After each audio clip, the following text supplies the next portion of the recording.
एक एग्जाम्पल, यहां हमने लिया CrNO2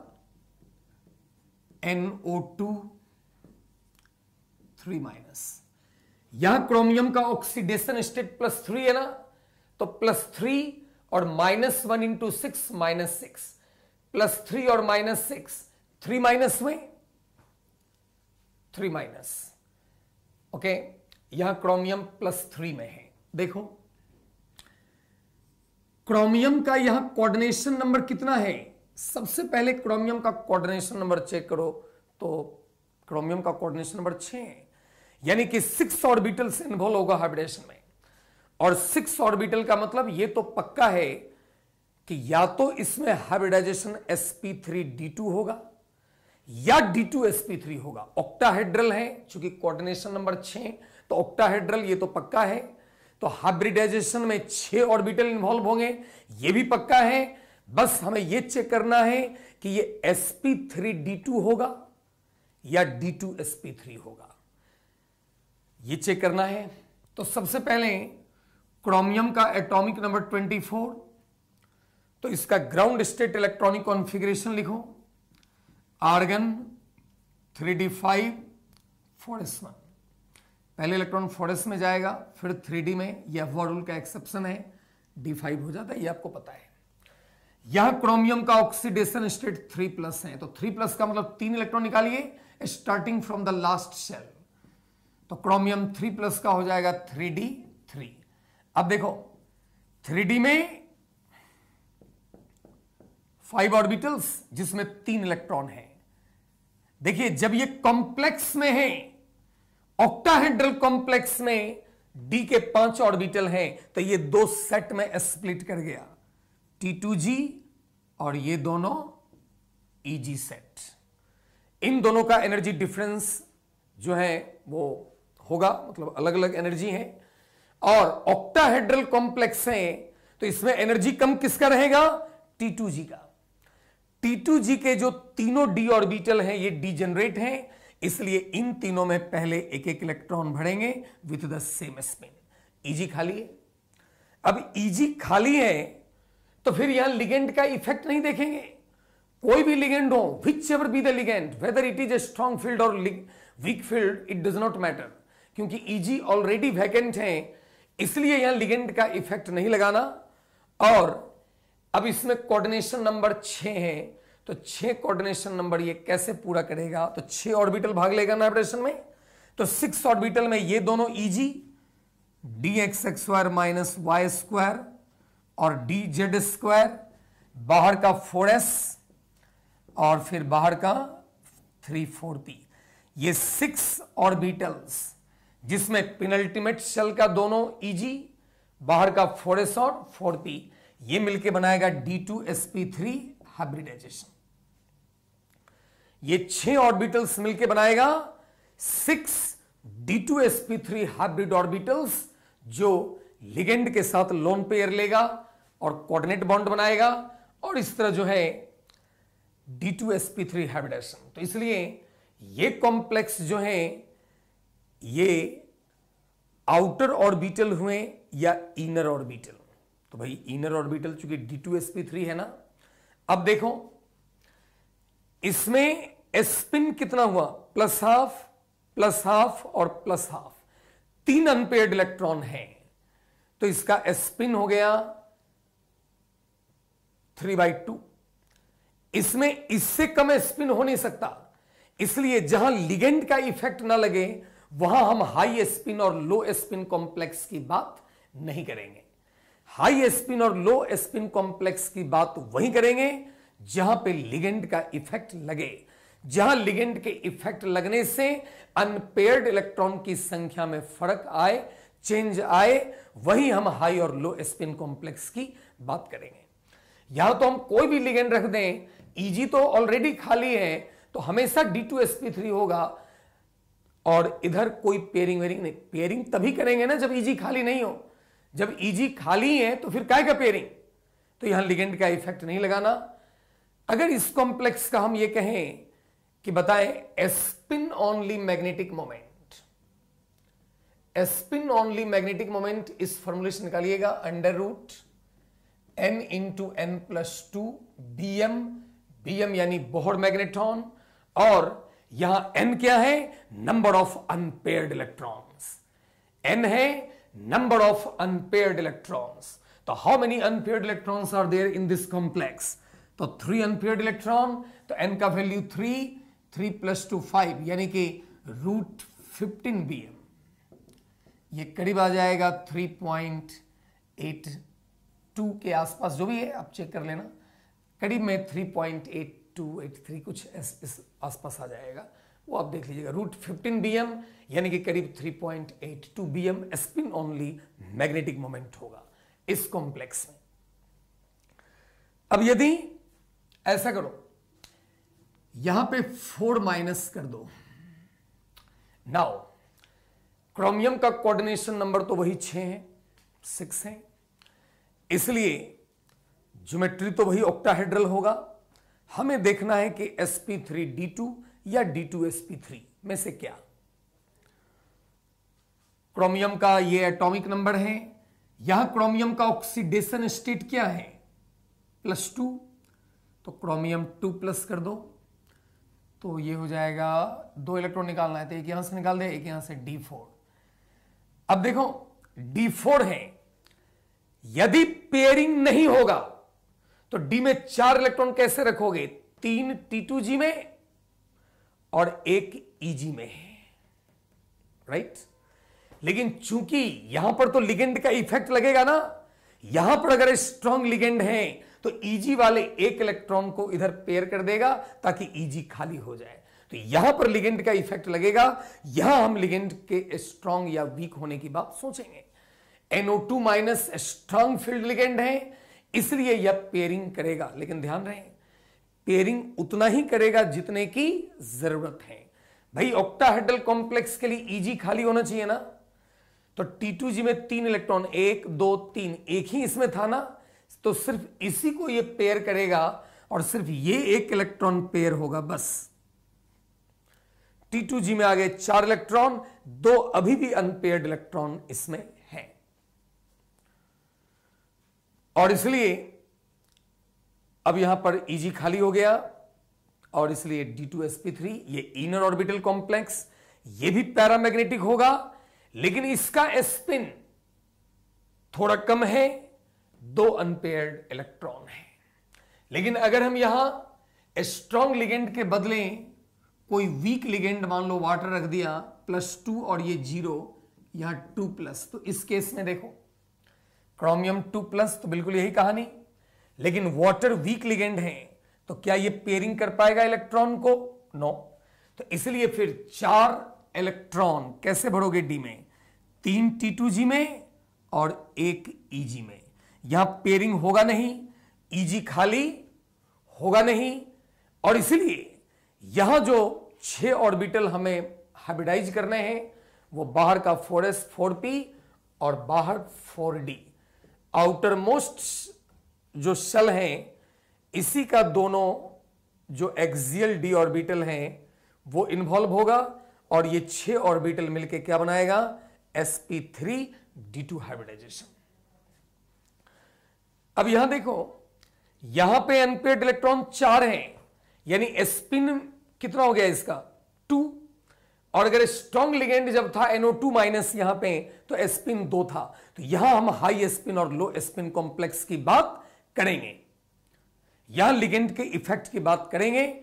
बस ये ध्यान रखिएगा कि हम पेयरिंग तभी करेंगे जब उसका फायदा हो, और उतना ही करेंगे जितने की जरूरत हो।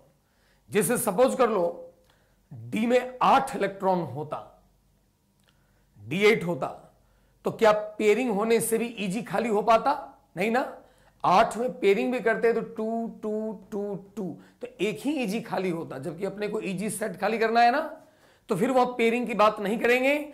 और अगर सेंट्रल मेटल के पास D8 कॉन्फ़िगरेशन है, तो हमेशा जो ऐसा ऑक्टाहेड्रल कॉम्प्लेक्स होगा वो sp3d2 होगा, उसमें हमेशा आउटर ऑर्बिटल कॉम्प्लेक्स जो है वो बनेगा। जैसे इसके कुछ एग्जाम्पल्स आप देख लें। देखिए, एक बारी से आप कंक्लूड कर लीजिए, इसे समअप कर लीजिए। जो मैंने अभी आपको कहा कि अगर सेंट्रल मेटल पहला ट्रांजिशन सीरीज का है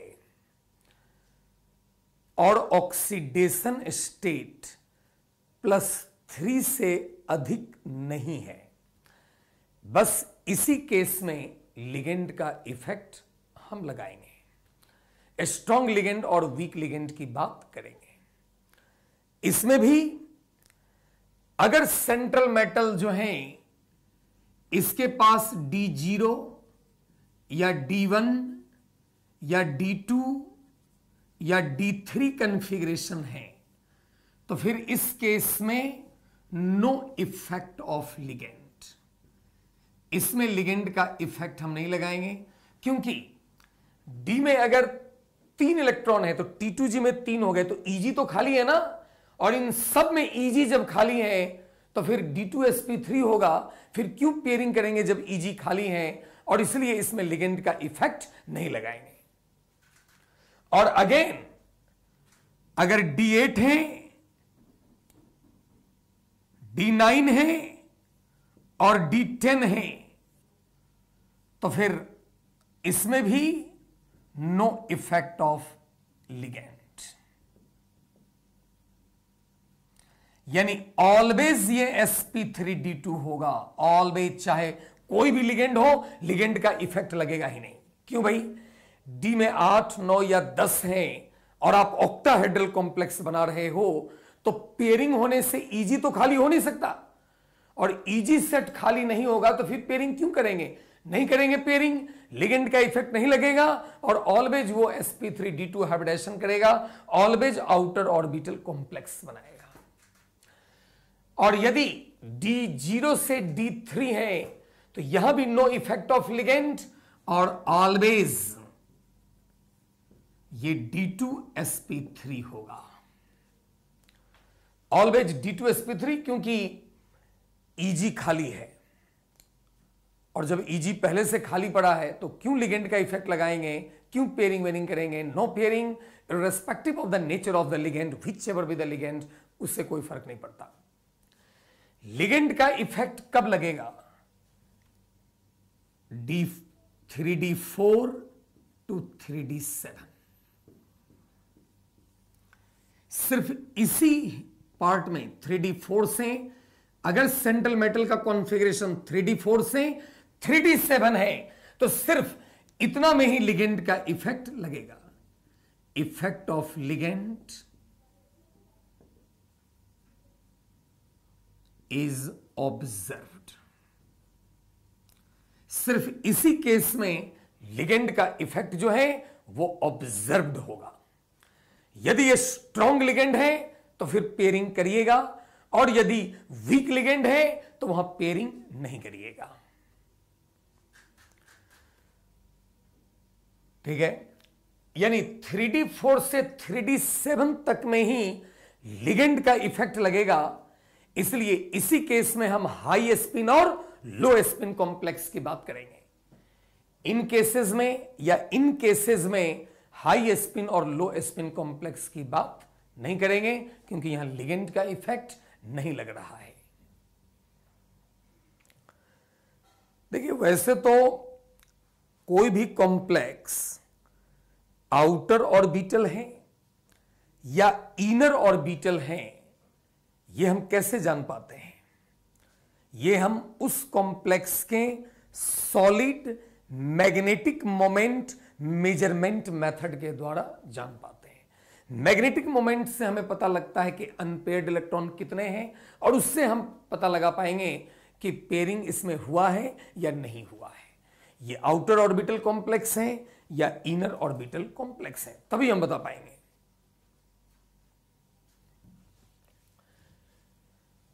लेकिन यदि कॉम्प्लेक्स में सेंट्रल मेटल सेकेंड या थर्ड ट्रांजिशन सीरीज का है, if in complex central metal belongs to second और थर्ड ट्रांजिशन सीरीज, तो फिर ऐसे केस में लिगेंड का इफेक्ट नहीं लगाएंगे।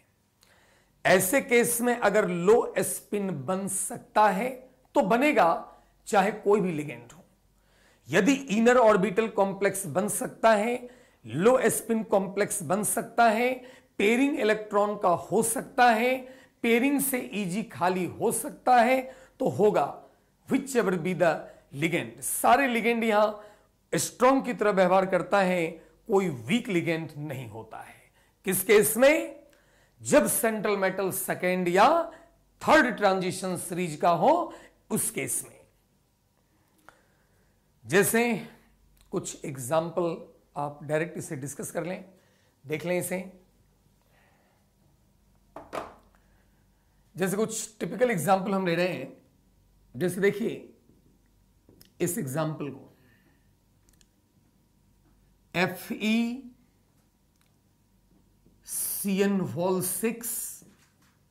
4-। देखिए इसमें जो सेंट्रल मेटल है आयरन, सबसे पहले चेक करो इसका कोऑर्डिनेशन नंबर क्या है। तो भाई 6 है, क्योंकि साइनिडो मोनोडेंटेट लिगेंड है ना, और सेंट्रल मेटल के साथ जितना मोनोडेंटेट लिगेंड जुड़ा होगा वही संख्या उस सेंट्रल मेटल का क्या होगा, कोऑर्डिनेशन नंबर होगा। तो इसका कोऑर्डिनेशन नंबर 6 है, पहली बात। अब कोऑर्डिनेशन नंबर 6 है भाई, तो स्ट्रक्चर तो पता लग गया, ऑक्टाहेड्रल होगा। हाइब्रिडाइजेशन या तो sp3d2 होगा या d2sp3 होगा, इन्हीं दोनों में से कोई होगा। आगे हम चेक कर लेंगे कि क्या होगा। अब आयरन का एटॉमिक नंबर यहां 26 है। दूसरा काम ये करो पहले कि आयरन का ऑक्सीडेशन स्टेट निकालो। तो यहां आयरन का ऑक्सीडेशन स्टेट क्या आएगा? आयरन का x मानो x, -1 × 6 -6, तो x -6 equal to net charge के बराबर करो -4, तो x equal to +2। Here the oxidation state of iron is +2। सबसे पहले आयरन का ग्राउंड स्टेट कॉन्फ़िगरेशन लिखिए। इसके पहले आर्गन 3d6 4s2। वैसे इलेक्ट्रॉन पहले 4s में आएगा, फिर 3d में। इसे हमने शेल वाइज अरेंज कर लिया। अब यहां आयरन का ऑक्सीडेशन स्टेट है 2+, तो 2 इलेक्ट्रॉन निकालिए starting from the last shell. तो 3d6 4s 4p ये सब खाली है ना। अब 3d में 5 ऑर्बिटल्स, ये हो गया 5 ऑर्बिटल्स। अब ये देखो कि भाई क्या पेयरिंग होने से ईजी खाली हो सकता है कि नहीं, तभी हम पेयरिंग की बात सोचेंगे, तभी हम लिगेंड के इफेक्ट की बात सोचेंगे, वरना सोचेंगे ही नहीं। तो देखते हैं कि क्या पेयरिंग होने से ईजी खाली हो सकता है कि नहीं। हाँ, हो सकता है। इस T2G में अगर हम 2-2 इलेक्ट्रॉन भर दें तो पूरा ईजी खाली हो जाएगा ना। हाँ, तो पेयरिंग होने से ईजी खाली हो सकता है, यानी इसमें हम लिगेंड का इफेक्ट देख सकते हैं। तो फिर देखिए कि ये स्ट्रॉन्ग लिगेंड है या वीक। तो साइनिडो बहुत ही स्ट्रॉन्ग लिगेंड है। यहां कोऑर्डिनेटिंग एटम कार्बन है, और मैंने कहा कि कार्बन या नाइट्रोजन अगर है तो ऐसे लिगेंड जनरली क्या है, स्ट्रॉन्ग लिगेंड है। तो फिर ये स्ट्रॉन्ग लिगेंड है, ये पेयरिंग करेगा, और पेयरिंग करेगा तो इस तरह T2G में 6 इलेक्ट्रॉन भर गए, ईजी खाली हो गया। अब कोऑर्डिनेशन नंबर 6 है, तो 6 ऑर्बिटल में दोनों ईजी इन्वॉल्व करेगा। आउटर मोस्ट शेल का 4s और 4p के 3 ऑर्बिटल। इस तरह ये 6 ऑर्बिटल्स मिक्स होगा और ये d2sp3 हाइब्रिडाइजेशन जो है बनाएगा। d2sp3 का मतलब ये इनर ऑर्बिटल कॉम्प्लेक्स है, लिगेंड का इफेक्ट लगा है, तो फिर ये लो स्पिन कॉम्प्लेक्स है, इनर ऑर्बिटल है, इसमें कोई भी अनपेयर्ड इलेक्ट्रॉन नहीं है, तो फिर ये डायमैग्नेटिक हुआ ना।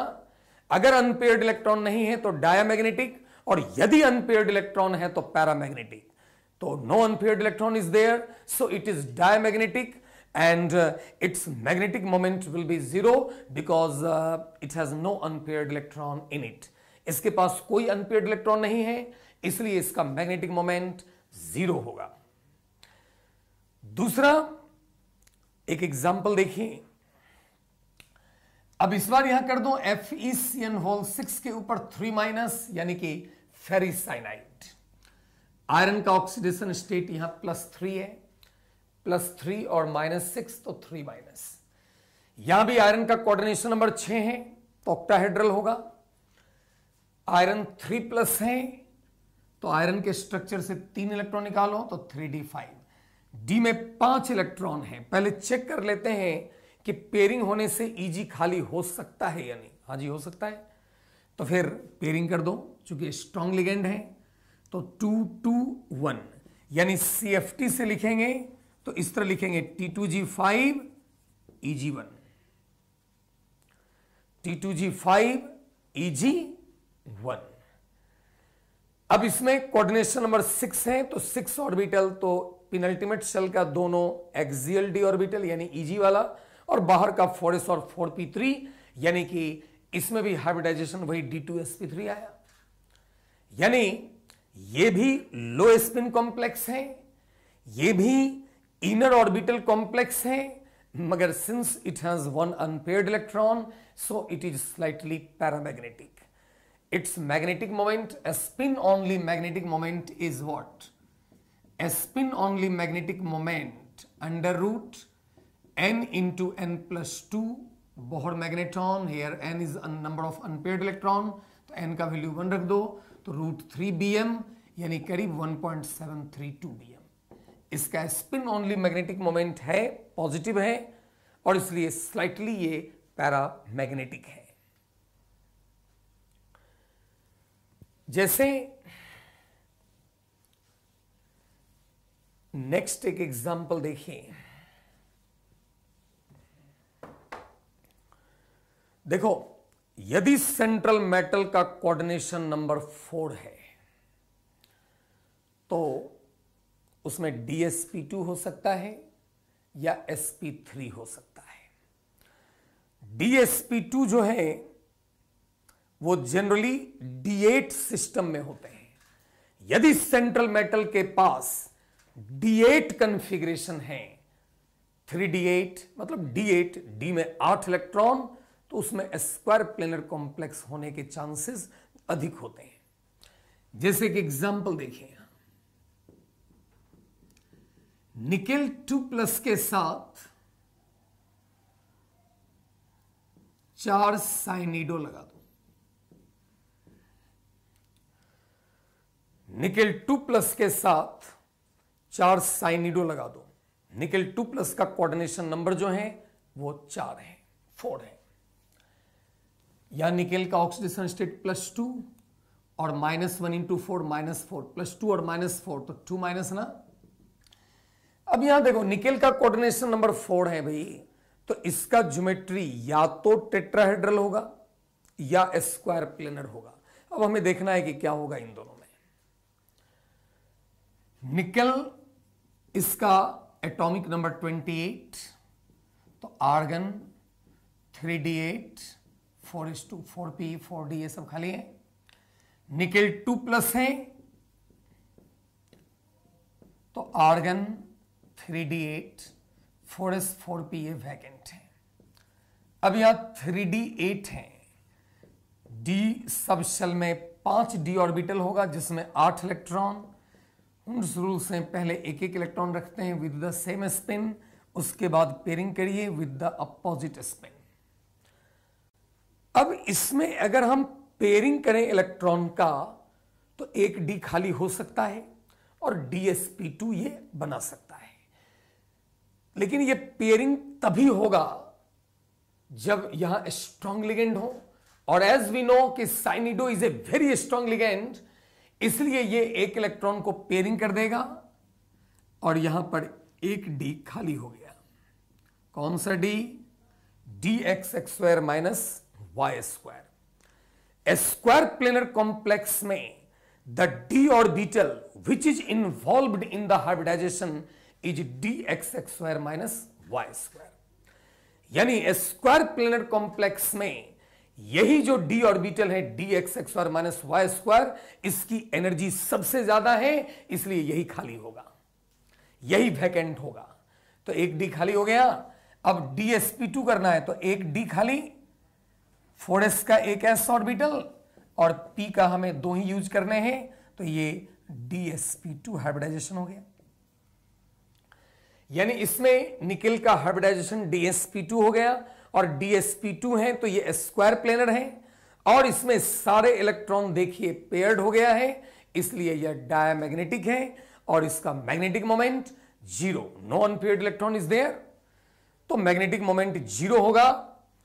ये डायमैग्नेटिक है, कोई अनपेयर्ड इलेक्ट्रॉन नहीं है, ये स्क्वायर प्लेनर है।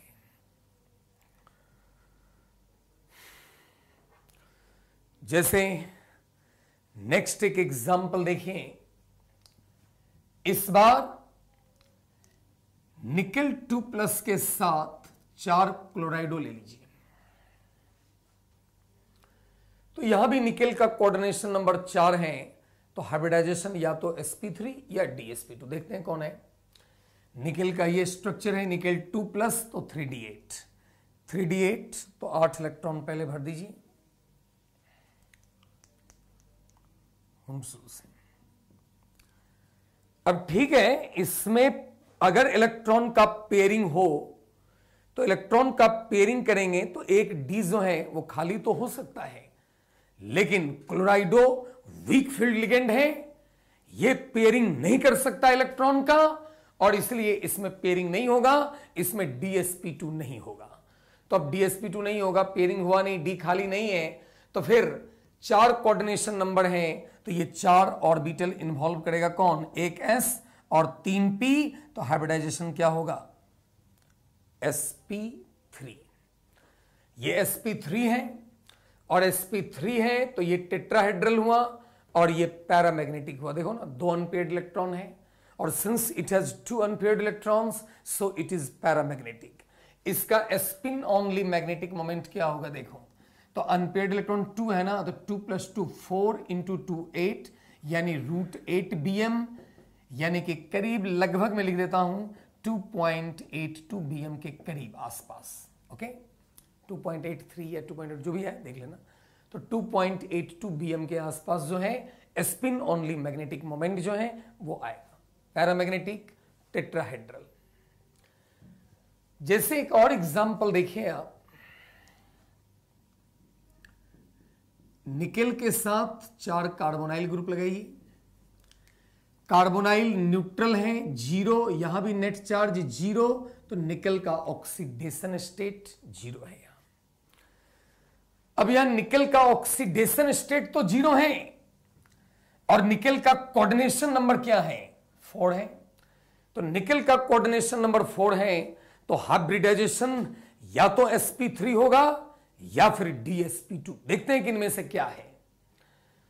निकेल का 0 ऑक्सीडेशन स्टेट, तो यही कॉन्फ़िगरेशन रहेगा।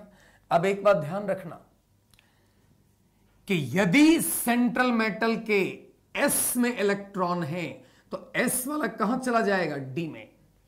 Due to transference energy, ligand के इफेक्ट के कारण, चूंकि 4s और 3d का एनर्जी गैप कम होता है, तो due to effect of the ligand 4s के इलेक्ट्रॉन कहां ट्रांसफर हो जाएंगे, 3d में। तो जब भी हाइब्रिडाइजेशन करना हो और s में इलेक्ट्रॉन बच रहा हो तो उसको d में भेज देना, ये रूल याद रखो। तो क्या हो जाएगा, ये आर्गन 3d10 4s4p खाली है। अब 3d10 है तो d तो 10 से भर गया ना, अब d 10 से भर गया, फिलअप हो गया, और d 10 से भर गया, तो फिर इसमें dsp2 होने का तो सवाल ही नहीं है। तो फिर यहां कोऑर्डिनेशन नंबर 4 है, तो 4 ऑर्बिटल कौन सा भाग लेगा, बाहर का 4s और 3p, यानी इसमें निकेल का हाइब्रिडाइजेशन sp3 होगा। और यहां निकेल का हाइब्रिडाइजेशन sp3 है, तो ये टेट्राहेड्रल होगा, टेट्राहेड्रल होगा, sp3 है, यानी कि ये टेट्राहेड्रल है। अच्छा ये बताइए, ये कॉम्प्लेक्स पैरामैग्नेटिक या डायमैग्नेटिक, तो simply diamagnetic, because all electrons are paired here, no unpaired electron is there, और इसलिए यह डायमैग्नेटिक होगा। लेकिन जैसा कि अभी हमने ये बताया कि यदि सेंट्रल मेटल सेकेंड या थर्ड ट्रांजिशन सीरीज का है, तो फिर ये हमेशा लो स्पिन कॉम्प्लेक्स बनाने की कोशिश करेगा। अगर ये लो स्पिन कॉम्प्लेक्स बना सकता है तो बनाएगा। यदि इसमें इलेक्ट्रॉन का पेयरिंग हो सकता है तो होगा, irrespective of the nature of the ligand.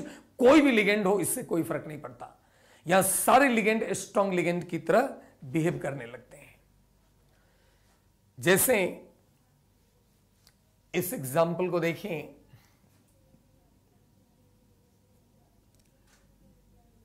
PtCl4 2-। यहां प्लेटिनम का कोऑर्डिनेशन नंबर 4 है। और एक बात याद रखिएगा, यदि सेंट्रल मेटल का कोऑर्डिनेशन नंबर 4 है और सेंट्रल मेटल सेकेंड या थर्ड ट्रांजिशन सीरीज में है, जैसे कि प्लेटिनम थर्ड ट्रांजिशन सीरीज में है, तो फिर इसमें DsP2 हाइब्रिडाइजेशन होगा, स्क्वायर प्लेनर होगा जनरली, प्रोवाइडेड कि D10 सिस्टम नहीं। अब D10 है तब तो DsP2 नहीं होगा ना, लेकिन अगर D10 नहीं है तो फिर उसमें DsP2 ज्यादातर होगा, स्क्वायर प्लेनर होगा। तो यहां पर प्लेटिनम का हाइब्रिडाइजेशन क्या हो जाएगा, DsP2 स्क्वायर प्लेनर, और ये पेयरिंग करेगा और डायमैग्नेटिक होगा। जैसे आपने ब्राउन रिंग टेस्ट का नाम सुना होगा। नाइट्रेट के लिए कॉन्फर्मेटरी टेस्ट करते हैं, brown ring test. Brown ring test में जो ब्राउन रिंग है वो एक कॉम्प्लेक्स है जिसका कटायनिक पार्ट ये है।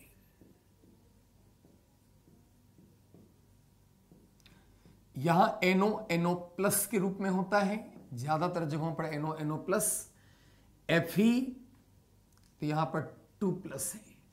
यानी ब्राउन रिंग कॉम्प्लेक्स में जो कटायनिक पार्ट है वो ये है।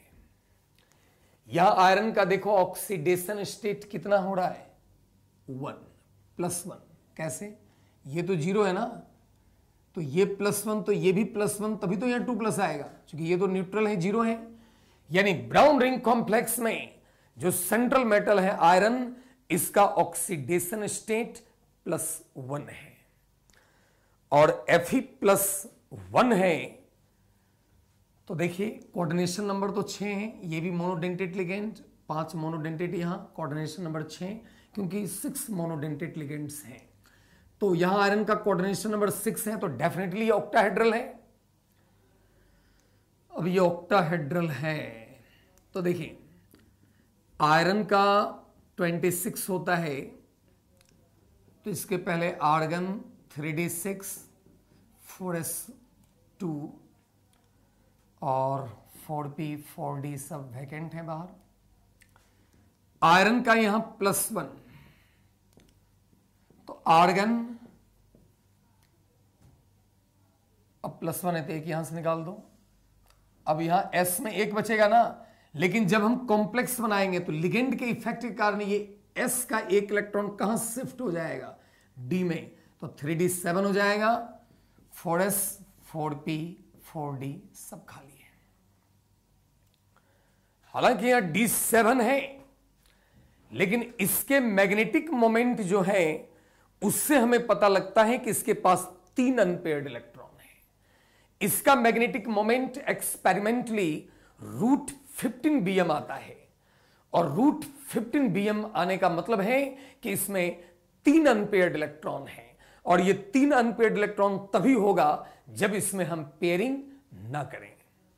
तो यहां इलेक्ट्रॉन का पेयरिंग नहीं होगा, और ये मैग्नेटिक मोमेंट मेजरमेंट मेथड से है, तो इसलिए 3d7 है, तो D में 5 ऑर्बिटल्स, पहले 5 इलेक्ट्रॉन एक साथ रखिए, एक एक करके भरो विद द सेम स्पिन, और फिर पेयरिंग करो, तो 3 अनपेयर्ड इलेक्ट्रॉन बच गए।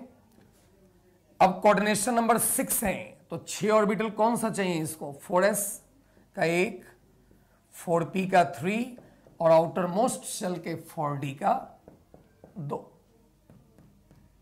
और इस तरह इसमें sp3d2 हाइब्रिडाइजेशन है जी।